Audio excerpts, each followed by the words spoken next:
IFEC, a voz da cidadania, um programa produzido pelo Instituto Interamericano de Fomento à Educação, Cultura e Ciência, uma entidade filantrópica. Comunicando, professor Stelling. Produção, Tiago Saraiva.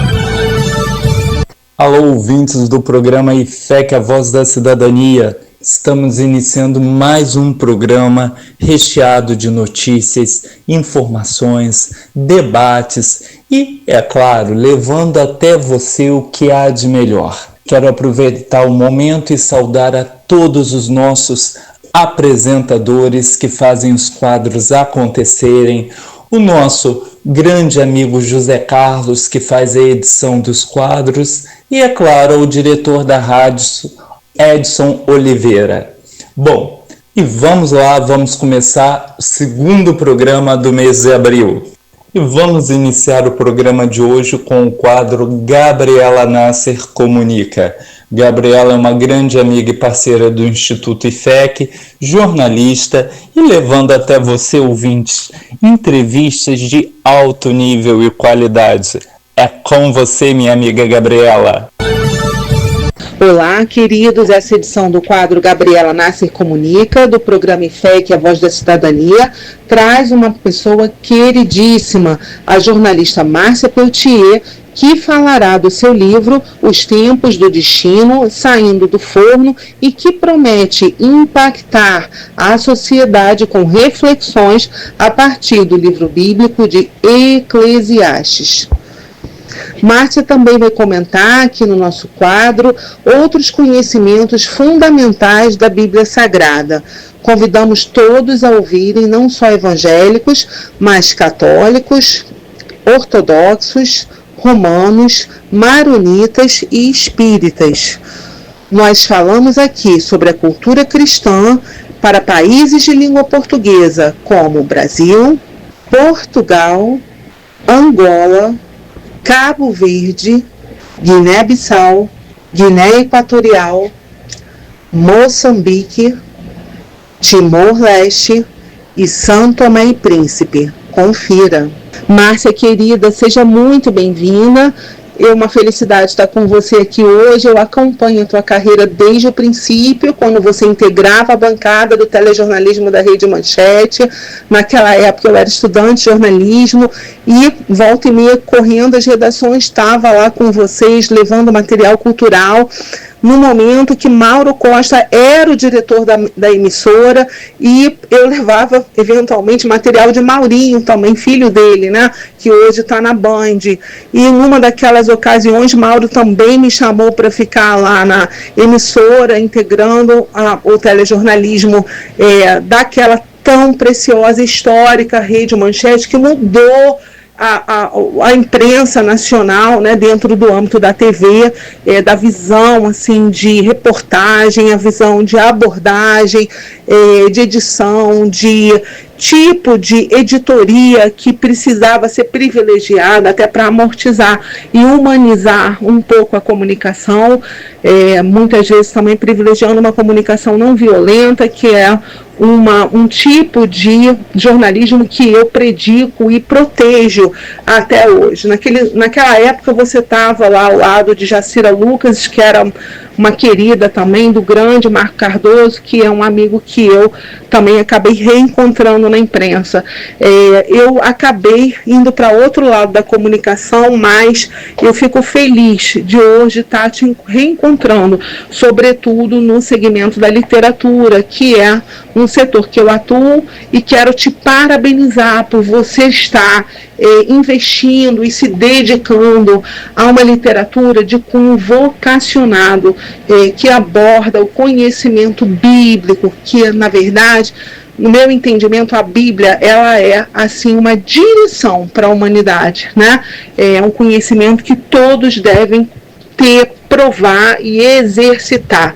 Então fica aqui o meu, assim, a minha manifestação de alegria, e para te dizer que você é uma pessoa que sempre vai ser bem-vinda aqui no nosso programa. Bem, em primeiro lugar, eu quero falar do teu livro Os Tempos do Destino, que é dedicado à reflexão. Todo indivíduo precisa parar e refletir não em si próprio, mas também nas épocas, estações e tempos, né, de sua própria jornada, da própria vida.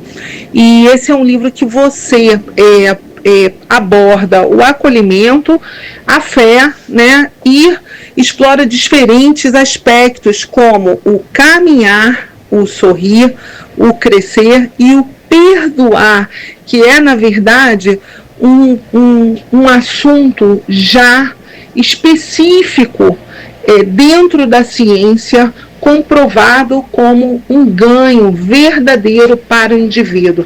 A neurociência já tem pesquisas sobre o perdão, já tem também outros trabalhos científicos sobre a compaixão, a piedade e todos os ganhos e benefícios que isso traz para o homem. Mas, dentro dessa pegada do teu livro, vamos caminhar aqui para uma direção de conhecimento bíblico. E eu queria falar com você sobre uma visão da árvore da vida, que é um símbolo de alguns livros da Bíblia, né? Ela é mencionada em alguns livros. E a Bíblia fala que essa árvore da vida, ela traz as folhas, e nestas folhas tem a cura das nações.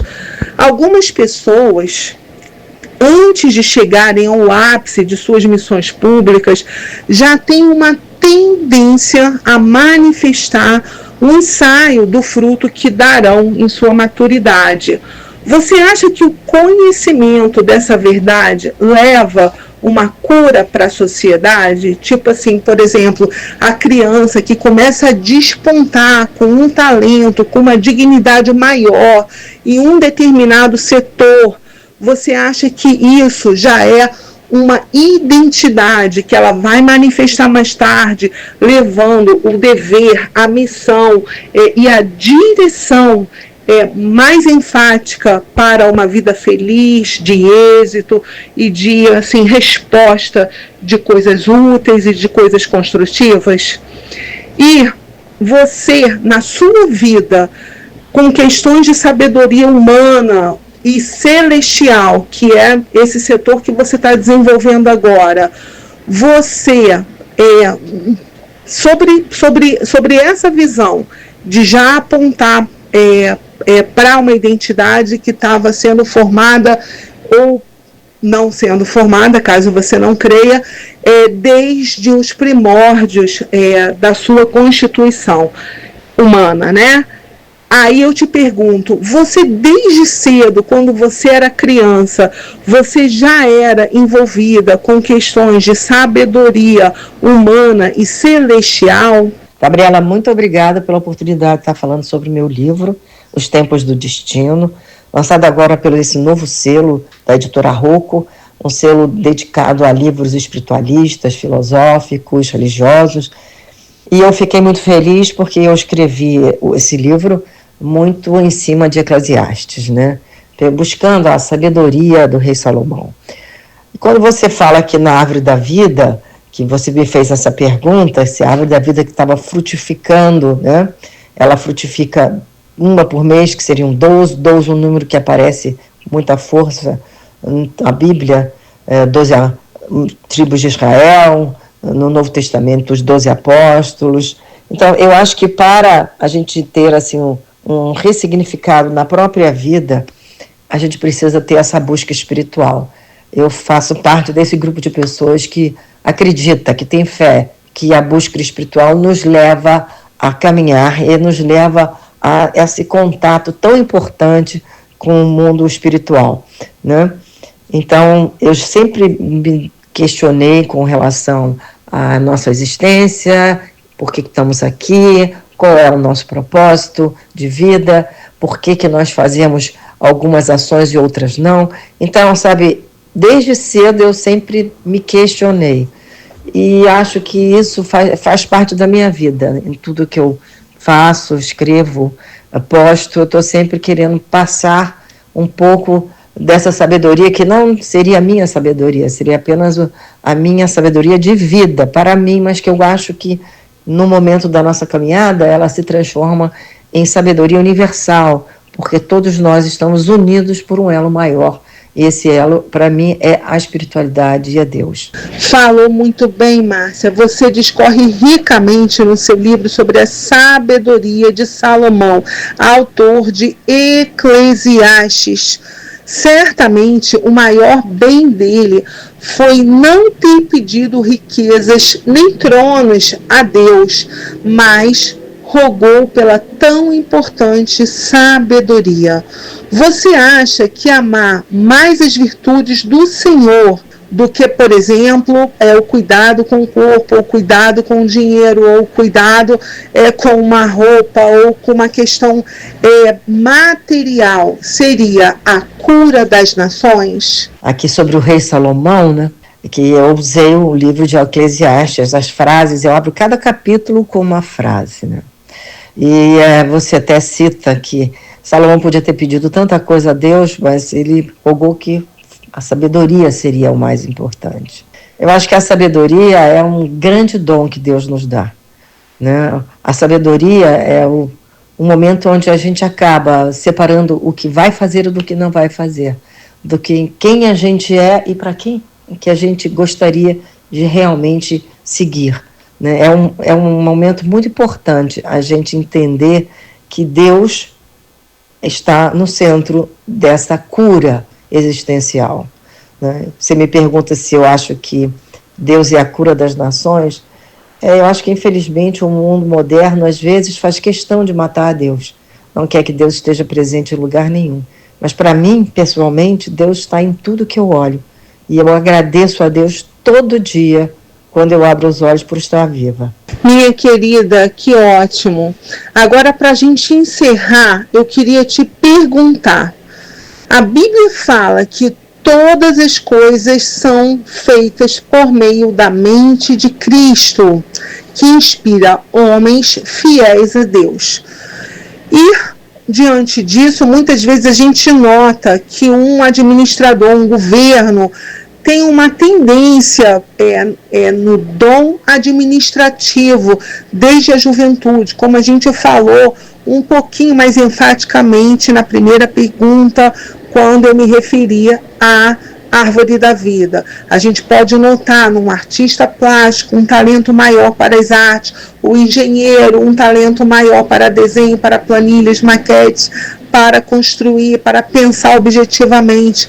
Os padres de terem ali aquela vocação, aquele tipo de ocupação meditativa, os pastores de caminharem às vezes mais rapidamente em prol de um necessitado, tentando alcançar para salvar vidas. Eu te pergunto, você crê nisso? Que todas as pessoas recebem, sobretudo os fiéis, a direção e o que vem da mente de Cristo? A Bíblia fala que todas as coisas são feitas por meio da mente de Cristo, né, que inspira homens e fiéis. Você me pergunta se eu creio nisso. Eu creio que Deus é o Pai, Cristo é o Filho e o Espírito Santo. Eu acredito nessa trindade. Eu sou uma pessoa católica, gosto e faço questão de ir à missa, rezo todos os dias, tenho um grupo de terço em casa de amigas. Eu acho que a oração é algo que nos fortalece, acho que a oração é fundamental na vida, né?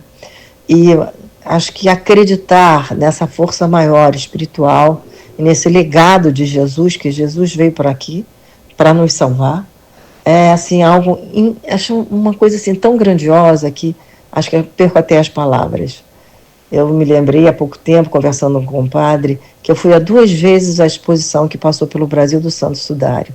E ali você vê todos os estudos que foram feitos de grãos, de tecido, enfim, de tudo, e a impressão que existe naquele Santo Sudário, que é como se fosse uma explosão que veio de dentro para fora e que imprimiu no Santo Sudário. Então, são coisas assim tão incríveis e espetaculares, e que trazem tanta força quando a gente para pensar que essa vinda de Cristo foi aqui uma mudança total no mundo, né? Então, eu acho que Jesus é o arquiteto da ação. E, para mim, ele está sempre do meu lado. Como diz aquela, não sei se canção ou oração, né? Que a pessoa estava muito desesperada e rezava e dizia: Deus, você nunca me deu a mão? Aí Jesus disse: não, eu sempre te carreguei no colo, meu filho. Na verdade é isso. Eu acho que muitas vezes a gente está em momentos difíceis da vida, a gente tem que ter fé e acreditar que Deus, Jesus, está aqui e nos carrega no colo. Muito obrigado pela oportunidade. E o livro é Os Tempos do Destino, que falam sobre tempos internos que a gente vive. Eu separei em várias, tem um tempo da colheita, tem um tempo do perdão, tem um tempo de Deus, tem vários tempos. E eu acho que a vida constitui nesse grande mistério que a gente precisa tentar seguir em frente sempre com os melhores objetivos dentro de nós, de promover a paz, de promover a compaixão, de promover que as pessoas fiquem cada vez mais unidas e que esse amor que nos une, esse amor vem do Pai. Muito obrigada. Márcia, querida, eu agradeço a sua participação, quero dizer que as portas estão abertas para você e eu quero dizer, aproveitando que você é católica, está trazendo uma literatura vocacionada a partir do conhecimento de Eclesiastes, e eu, evangélica, que predico a Bíblia em diversos projetos, também na literatura vocacionada, que nós sejamos, assim, motivadoras de uma bandeira para o fim da intolerância religiosa. Não importa a doutrina, não importa onde estejamos, o quanto tenhamos de conhecimento, mas que a paz de Cristo esteja entre nós. A gente fica por aqui deixando um abraço bem fraterno a todos os ouvintes e anunciando, em breve tem mais sobre a cultura cristã. E agora, ouvintes, seguimos para um breve intervalo musical com aquela seleção de músicas escolhidas e pensadas especialmente em você.